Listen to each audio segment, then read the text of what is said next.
This is a personal fight for me. So my mom developed Alzheimer's shortly after my dad died. It started real gradual, forgot a conversation, oh, I never told you that, and we'd start going through that, and then she started messing up the checkbook, and things started to get worse and worse and worse. So she actually moved down to South Carolina. The book came out, Dr. Bredesen's Protocol, and hopefully some of you have read that. And I put her on the protocol, and within 6 weeks, her testing improved pretty quickly. I was amazed. This past March, she slipped and fell, broke her hip, and died. But I realized that there's some truth to this. This is not just wishful thinking. There's science behind this. There's a lot of things we can do because, let's face it, traditional medicine has failed. They give you a few different medications. Most people get better for a month or two, but then the body's too smart for the medications. It knows how to do a workaround, and people's mentation starts to get worse and worse and worse. So a lot of drug companies have actually given up trying to farm medicines for Alzheimer's because they're failing miserably. And it's a money thing. They're not going to make money. They cannot figure out what to do. So they're getting out of the business, which makes things even sadder. So what this protocol looks at things totally different. And so we'll get to that in a minute, but essentially there's 36 different causes that Dr. Bredesen has found for Alzheimer's. So Dr. Bredesen was a UCLA trained neurologist, and he went to San Francisco also. And he was the head of what's called the Buck Institute, and that's where they do a lot of things on aging, how to age healthy. And so he got into this business because he realized that this was such a dearth of information. People needed to know what to do about cognition issues, dementia.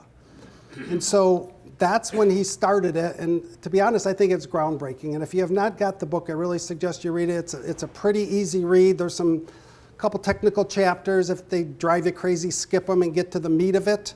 But we're going to kind of talk tonight about that whole protocol. So we'll depress you first, talking about the number of patients. So 30 million patients in 2012. President Obama did a conference to try and figure out what we can do about this, and they came up with some recommendations, but nothing's changed. The disease is getting worse. It's getting more rampant. Almost everybody you know knows someone who either suffers from it, knows someone who has it, or is affected by it. So what we found out is that nothing we're doing right now is work. So everyone knows someone who got cured of cancer. No one has ever been cured of Alzheimer's up until recently. And this is like about 1.25 years ago. So you have to understand, this is cutting edge stuff. This is brand new. And there's a lot of things that are evolving on a daily basis on different approaches. So what exactly is Alzheimer's? So what it breaks down to is there's a protein called amyloid that deposits out in your brain. And it starts causing short wiring of all your neurons because it's getting in the way of where it shouldn't be. It's just a protein. So what we found out is if you can diminish that protein deposition up in the brain, you can actually make a big difference. So what the problem with Alzheimer's, though, is like most people don't let their doc know because they're embarrassed. They're afraid their driver's license is going to get pulled. No one really has found anything that really helps them, so they end up going to a neurologist or a family doc, and they either put them on Aricept or nimantadine, and no one really gets much better, and so everything just kind of goes by the wayside. People end up in nursing facilities. Like I said, this will probably bankrupt Medicare if we don't do something about it. And the good news is there's finally maybe some hope. Everybody's different. Your cause is different than your cause is different than your cause. And by fixing each person's individual group of causes, you start to reverse Alzheimer's. So Alzheimer's is kind of a wastebasket term as far as I'm concerned. It's like car trouble. Well, car trouble could be your engine's broke or you need a new radio knob. But Alzheimer's is multiple different variations of it. And just to call it one type of disease is wrong because you have to figure out what those causes are. And there are ways that we can do that. So women are at the epicenter because either they're taking care of their husband or male friend because they have less incidence of it, or they get it themselves. So they either are caring for someone for it, or they're starting to develop it themselves. So the stress on women alone is tremendous. The problem with women for the Alzheimer's is you also have to take hormones into consideration. There's been a number of women, they had their hysterectomy, or they got taken off hormones, and all of a sudden their memory is just bad. And most doctors just poo-poo it, get over it, nothing to worry about. Not true. they found out that there's a significant number of women that you can actually reverse their cognitive issues by putting them on the right hormones. In fact, if you're on the right type of hormones, like a transdermal, where a hormone is absorbed through your skin, much lower incidence of Alzheimer's. So not only are they good, but they might even prevent. So you have to keep that into consideration for women. Now, when it's testosterone, not so much of an issue, but there are cases where just by reversing a man's low testosterone, their cognition improves dramatically. So everyone's got their own different causes. So how do you figure out how to treat an incurable disease? So what Dr. Bredesen thinks, it's a signaling imbalance. So if you look at the top, it says osteoporosis. So in osteoporosis, people's bones thin out. It's because you have too many type of osteoclasts, which eat away at the bone, and not enough osteoblasts, which build the bone. Same thing with cancer. Cancer, you have too many blast cells, which are too many type of cells. You know, tumor goes crazy, you have too many cells, and it grows. You don't have enough cells that control that growth. In Alzheimer's, what he calls synaptoblastic. So the synapse is the neurons in your brain. We're made up of billions of neurons. And what happens is that synapse, if you look microscopically, that's where the disease starts. And what he finds out is that you start losing those synapses. And if you don't have the synapses, you just don't think straight.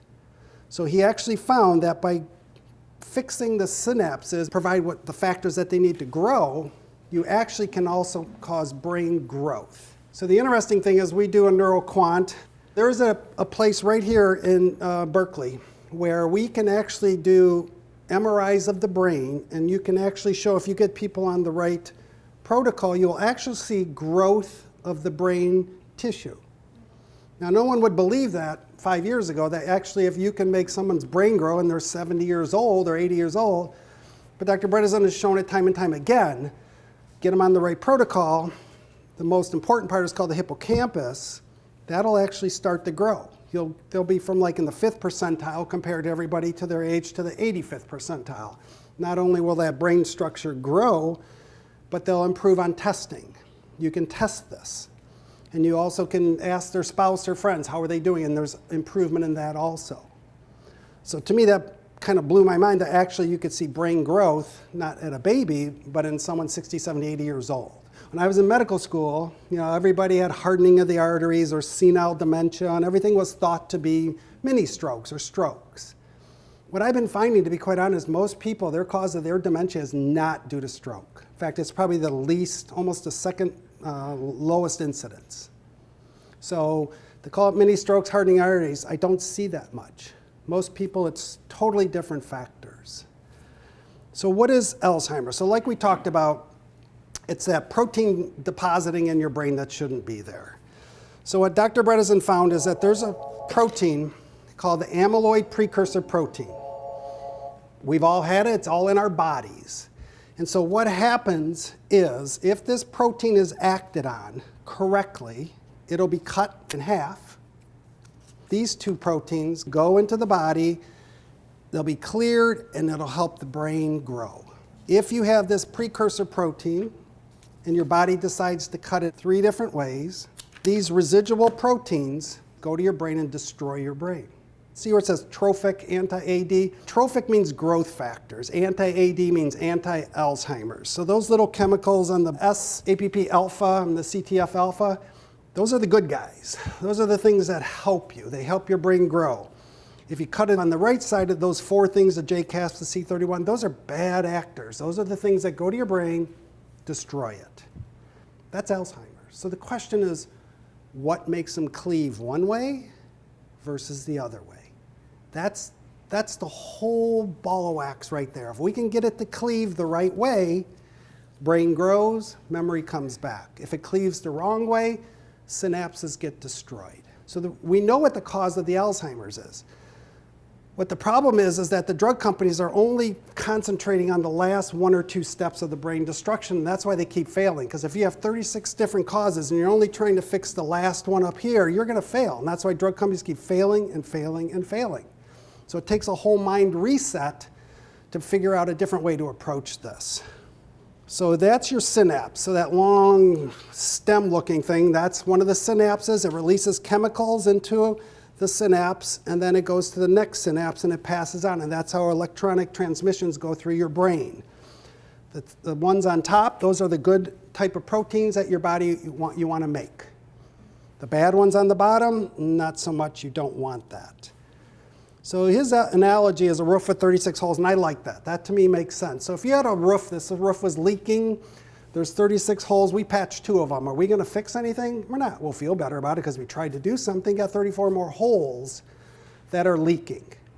So what we found out is that if you fix people's issues, and each person usually has about 10 to 12, and a switch will switch on, and if you can fix 10 or 12, and all of a sudden the brain goes from destruction to that synaptoblastic. And it's pretty elegant the way the body does it. You see it in other type of proteins and other type of metabolic processes in the body. All of a sudden the switch goes on and things get fixed. Exact same thing in the body. So we need to work on figuring out each person's 36 holes, and they're usually, like I said, about 10 or 12 per person. So the perfect Alzheimer's drug would have to do all of that. So that's why one drug is going to be able to do every single one of those things. So we need to freshen up our approach, try a totally different way to reverse this disease, which is a horrible thing. I mean, they call it the long goodbye. Every time I talked to my mom, one day she'd be okay, the next day she'd be horrible, didn't remember this, started not remembering who her grandchildren were. I mean, it's heartbreaking. You're watching that person, they're not there anymore. It's just someone you've never even met almost, and it just breaks your heart. So that's why this is so important to me, because we have to work on this. So what Dr. Bredesen found is that this production of this amyloid protein, it's actually a protective mechanism. It's not bad that this APP was formed, because it's a response to inflammation. So what his analogy is, if you were a caveman and you stepped on some poop from a tiger or something and you had a cut on your foot, that poop would get in your wound, set up an inflammation. Well, that's okay. You want that to be inflamed so your body can get rid of that inflammation. But that inflammation goes too far. And if you have the Alzheimer's gene, have you ever heard of that? So we can do genetic testing and what's called the APO gene. So the APO gene is some people have it, some people don't. If you have that gene and you got, let's say, a bad copy of that gene from mom and a bad copy from dad, your risk of Alzheimer's can go anywhere from 50 to 90% high. If you get a good copy from mom and a good copy from dad, your risk of Alzheimer's, 11%. So obviously it's a huge, huge difference, because the people who are, they called ApoE4, if you have a 4 from mom, 4 from dad, they have to be very on top of their health starting probably in their late 40s, so they don't go on to copy that genetic issue that most people in their family have, and that's why grandpa had Alzheimer's, your uncle had Alzheimer's, and all that. It's because of that genetic predisposition. So it's scary, and to be honest, 4 years ago I probably would tell you don't even get checked for the gene, because there's not a whole lot we can do about it anyway, and then you'd be up all night worrying about it, versus now, yeah, okay, you've got the gene, here's the program. This is what you need to do. And the interesting thing is, fixing these 36 holes, most of it is non-drug therapy, which is really cool, because wouldn't that be nice that we can fix a horrible disease essentially with non-drug therapy? So Dr. Bredesen, he breaks them down. The 4 main types is inflammatory. So that's number 1. He calls it hot. So it's an inflammation. So a couple causes for an inflammatory Alzheimer's. There's a bacteria called Marcons. It's a methicillin-resistant staph, coagulase negative staph. Some people have it up in their nose and don't know about it, and it causes inflammation. Your nose is next to your brain, and they think that that's one of the reasons why people get dementia. Some people have viruses that can cause it. They've done studies and dissected brains of people with Alzheimer's. There's a fair number of them that have viruses in their brain. Who would have thought? So that's an inflammatory cause. There's other inflammatory causes. There's a rogue amino acid called homocysteine. Most people have never heard of it. If you go for a physical, your doctor's not going to check you for homocysteine, but they should, because it's a chemical that's an inflammatory chemical that goes up if you have this genetic predisposition, but the treatment is very simple. You go on a couple B vitamins, your homocysteine goes down, you stop brain destruction. That's it, a couple B vitamins. And so the homocysteine goes up in people who have this genetic defect called MTHFR. And all it means is your body does not handle detoxification easily, and you need a lot more B vitamins. So you go to Speedway, pump gas.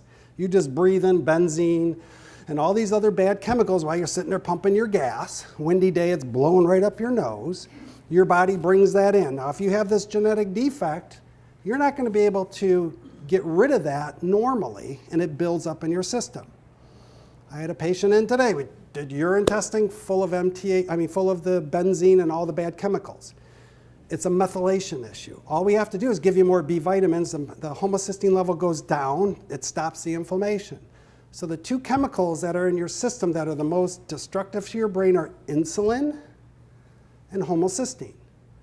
So homocysteine's simple. We check it. We check your B vitamin levels. Not good enough, we put you on high dose B vitamins. You go to your doctor, he does a B12 test. It's 320. The lab will say it's normal. That's not normal. You should be well above 400, up to maybe 1,000. Now, it's a water-soluble vitamin. You have too much B12, what do? You pee it out. Your body uses what it needs, gets rid of the rest. So we need to push that B levels high if you have this high homocysteine. So that's a very simple fix. So that's one of the inflammatory causes. The other one, like I said, is insulin. So we eat crappy, we don't exercise, you go to McDonald's, Taco Bell, you eat processed foods, your body starts trying to deal with all that extra sugar and it makes extra insulin.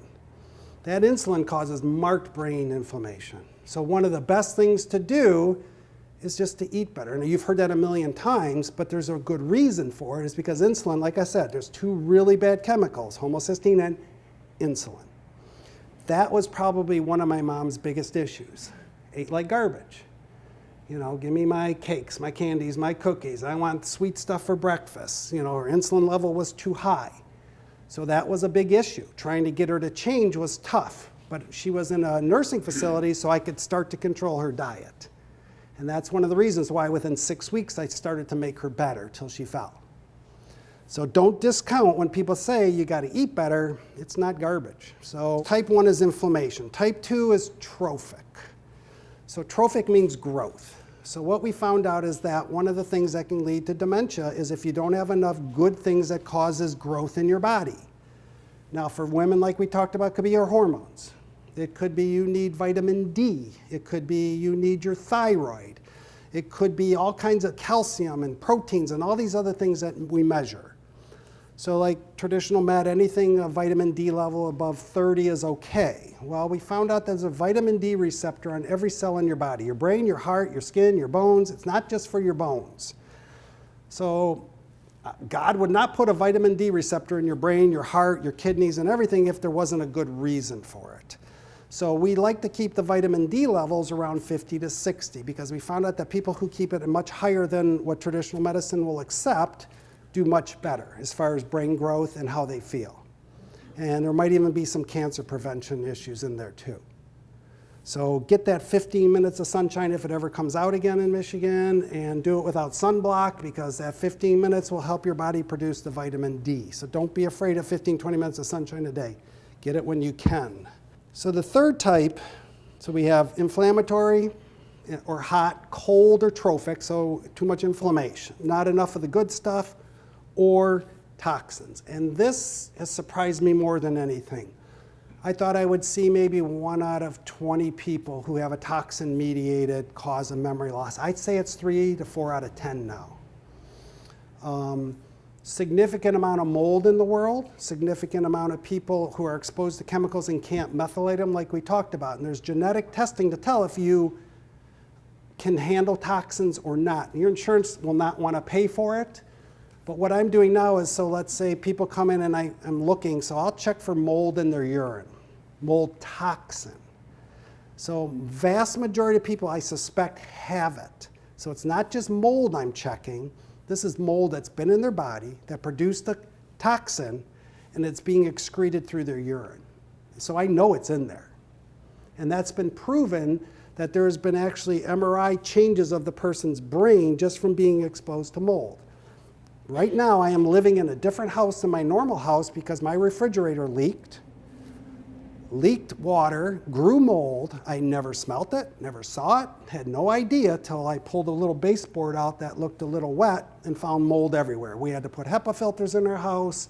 We had to move out. It's been a disaster. So people who say, no, I don't have mold, everyone tells me they don't have mold, not unless they see it on their walls, but I would say 40% of people do. And if you're that 1 out of 3 people who have that genetic predisposition, it's going to mess with your brain. There's no doubt about it. So there's all kinds of ways to start to deal with that. One of the simple things to do is you can go to what's called the Surviving Mold website and take what's called a visual contrast sensitivity test. It takes 8 minutes, it costs you $15. And what you do is when you're exposed to mold, to the toxins, not just to the mold, to the poisons, it actually decreases blood flow to the back of your eye. And as that happens, you start to lose the differentiation in grayscale. So when you can't see gray versus black as well as most people, you can do this test online. I'll email you the results in 5 minutes and let you know if that is an issue. And like I said, I'm surprised at the number of people who toxins are the cause for their issue. Treatment, get out of the house, get it fixed, infrared sauna, cruciferous vegetables. And mom told you to eat your broccoli. Well, there's a good reason, because it helps remove poisons from your body. You can go Brussels sprouts, cauliflower. If you had Brussels sprouts, cauliflower, those every day, it's wonderful. It's really good for you. And then if the mold is still an issue, there's a prescription. One of the few prescriptions I'll use is called cholestyramine, and it binds up the mold toxin and you poop it out. And that's how it goes. And you could fix that in 2 months if you identify it, get rid of it, and treat it. So that's a whole subspecialty of itself. But like I said, I've been doing extra training in this because it's so common. So the 4th type of Alzheimer's is type 1.5. Kind of drives me crazy. It should be 1, 2, 3, 4. Dr. Bredesen decides to call it 1.5. And that's the glycotoxic. And he's really big on high sugar levels and high insulin levels cause all that destruction. So most people, they don't have type 1 versus type 2 or type 1.5. Most people have a mixture of causes. So the 5th type is the vascular one, like mini strokes, stuff like that. But like I said, I've been doing many MRIs, and that is really not found to be the biggest cause. So what I do is I get the neuroquant MRI, and I can measure what's called the hippocampus, and that's the memory center. So you can see, and what they'll do is they'll compare your brain, the size of your hippocampus, to other people your age and gender. And if your hippocampus, they'll tell you everybody in your age group should be within these 2 standard deviations, it's called. Most people, they're well below here. So I know that's a pretty classic Alzheimer's, and then we know what to do. I've had a number of people, hippocampus size is normal. So why do they have memory issues? Well, now we're back to the toxins. Now I start looking for mold and other things that these people are exposed to. Mercury. There are some dentists that'll pull all the mercury out. Now there are some people that mercury is a big deal for them, some people it's not. The problem is you have to do a test to tell. So they have to pluck hair, you have to do urine and some blood, and that's the best way to see if mercury is your issue. So based on our age, everybody in this room, except maybe Tracy back there, has lead in their body. So when I grew up, leaded gas. Everybody remembers leaded gas. Unleaded gas was this breakthrough. Lead was in the air because the car would burn it, and it was in the air, and we'd breathe it in. Maybe you're too young too. And the lead is stored in your bones. So if I do a lead test on you right now, and unless you're exposed to it in the past 3 months, you're not going to have a positive lead test. But what we can do is give you a pill, have you pee in a cup, and then give you the pill, and not 6 hours later, check your urine again, and that pulls that lead out of your system, and that'll be in your urine. And then we know that that is one of your causes. Other causes are cadmium. That's a poison that's found in cigarette smoke. So there's all kinds of different issues that all this stuff needs to be investigated, because you may not have cadmium, you might have thyroid, yours might be hormone, yours might be mold. And you start to piece this all together with some pretty extensive testing.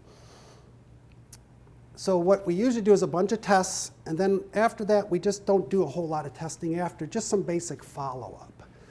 So up front, it's blood and urine and all kinds of things like that.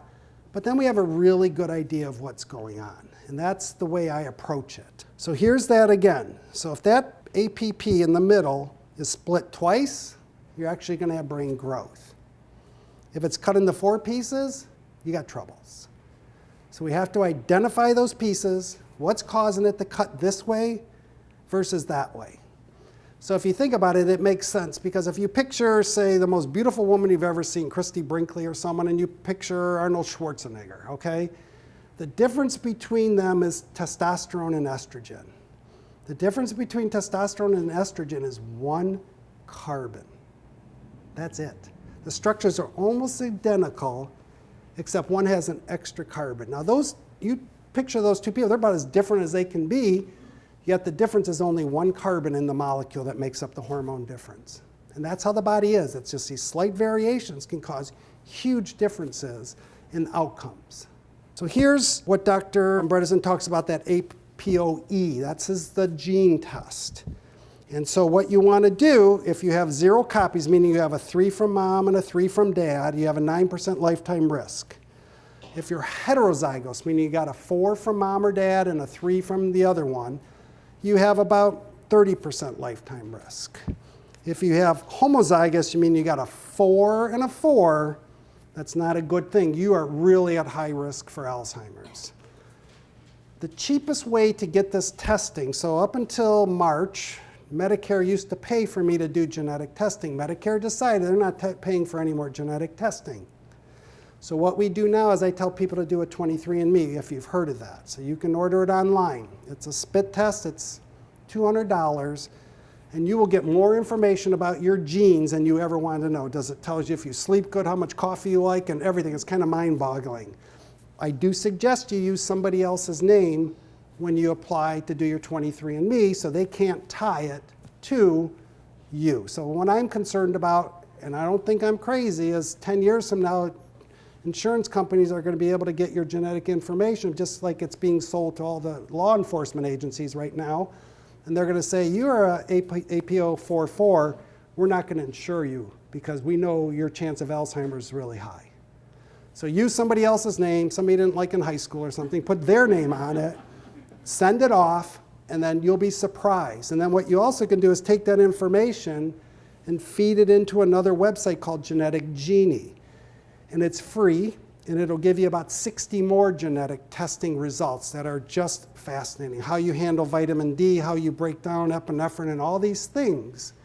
That's, for $200, that's a pretty good deal. So we used to be able to squeeze it in on our blood test, but they don't let us do that anymore. So let's say you're a 4-4. You're like, oh my God, I'm going to be in a nursing home when I'm 60. No, there's lots of things we can do to fix you. So one of the things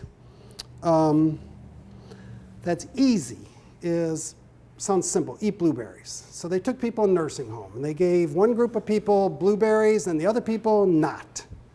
And the people who ate blueberries, a half a cup of blueberries a day, had tremendously better scores on what's called their MoCA test. So the MoCA test is a really fun test to do. It's called the Montreal Cognitive Assessment Test. And despite your political affiliations, they gave it to President Trump. I think we'd all love to know what his score was, because it's a great test, it's objective. So a normal is 30 out of 30, anything 27 and above is good. But you can do it online, it's a simple test to take, and it gives you a way to track people's mentation. So it's not just, how's your memory, it's better. No, we have you take the test again, and that's how we can track you objectively. So it's a simple test. The worst score I've had so far is a 3 out of 30. Now this woman would talk and walk, and you'd walk by her at Myers, and you'd never know she was that bad. So a lot of people, when they have a supportive spouse or friend, they get through society because they have someone who has to help them. If she lived on her own, she would be in big trouble. So the MoCA test is a simple thing to do, and that's one of the ways that we assess you.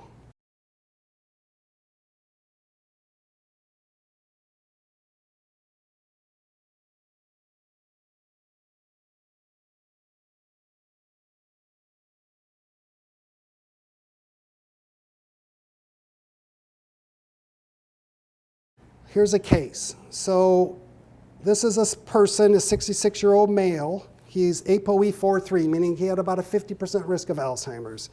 In 2014, there's his blood work. His fasting insulin is 32, which is horrible. His CRP, so that measures your body's blood vessel and heart inflammation, 9.9, horrible. Homocysteine, remember that's that bad actor too. So he's got elevated insulin and homocysteine, which are the two worst chemicals, 15. Now that's not bad, but it's not great. His vitamin D, remember I said we'd like it 50 or 60, quite low at 21. He was struggling with his symptoms. His size of his hippocampus was 17%, meaning 83% of people his age had a bigger hippocampus. 1 year later, he ate better, they changed things.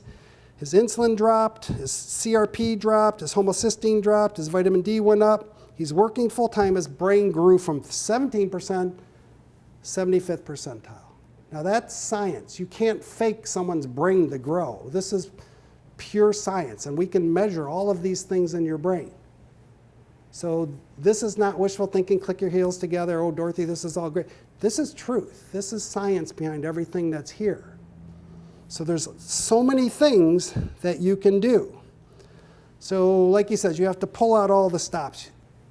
And it's like playing chess with the devil, and it is, because there's so many different causes that you have to take all this stuff into consideration. Everybody's totally different. The stuff on the mold, the stuff on the toxins, that's all evolving science. It changes us almost weekly on how to approach it. But we know, and it makes common sense, that you walk into a house or perfumes or certain smells bother you, you don't feel good. You know, people have known that for years. Doctors never believed it, but there's reasons for it, because genetically you're predisposed to not being able to handle chemicals like that.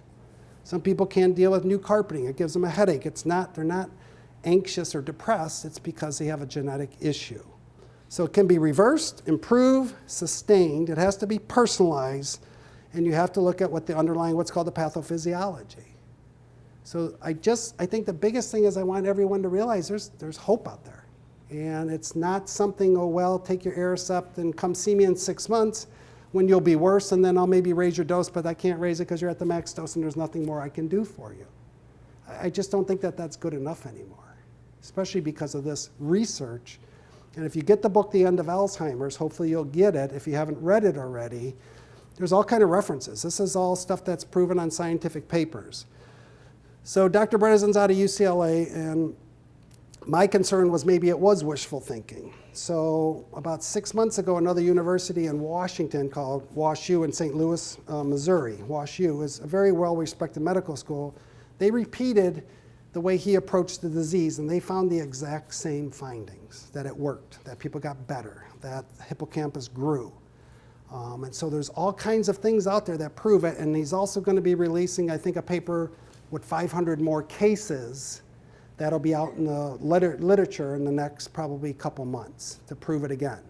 So he was on Dr. Oz, and Dr. Oz gave him all kinds of grief about it because he didn't have enough literature about it, and I get that, and that was probably about 10 months ago. But now there's the literature. But Dr. Bredesen talked about fasting, and one of the best things that you can do for your brain is, 1, eat blueberries, but 2, fast.